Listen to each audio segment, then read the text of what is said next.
મજાની વાર્તા કહેશે. હા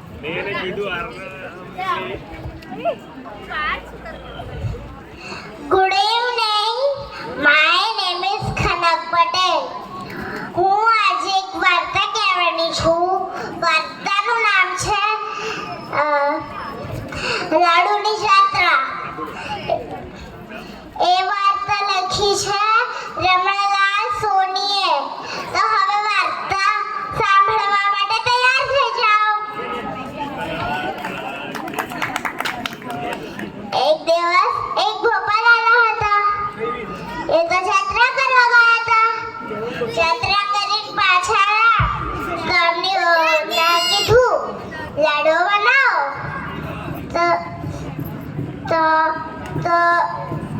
તો વહુએ તો લાડવા બનાવ્યા. તો એમાંથી એક લાડવો નીચે પડી ગયો. પછી એ ચોકમાં ગયો, ગામમાં ગયો, તો ત્યાં એને કુકુ મળ્યું. તો કુકાએ કીધું, એ લાડુ હું તને ખાઉં? તો લાડુએ કીધું, મારું નામ લાડુ છે, હું તને એક ઝાડું?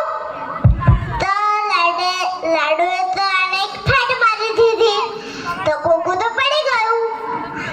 પછી લાડુ તો આગળ રગડતા ગયો. ત્યાં એક જંગલ આવ્યું. જંગલમાં આને સિંહ મળ્યો.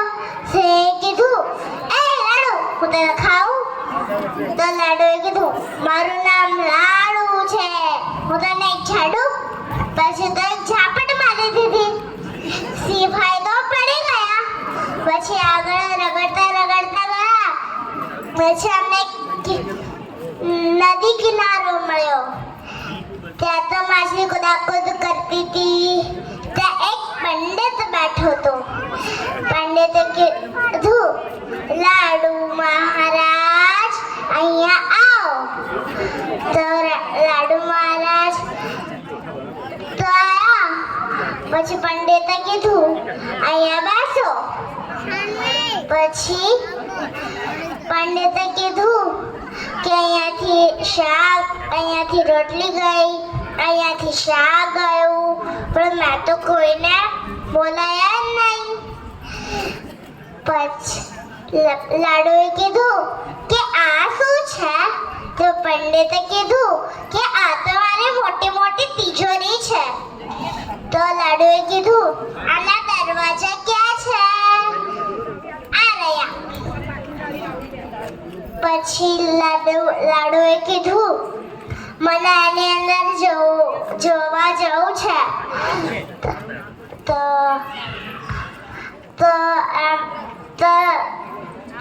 તો પંડિત ભાઈએ હાથ કર્યો અને એમના હાથમાં ચડી ગયા.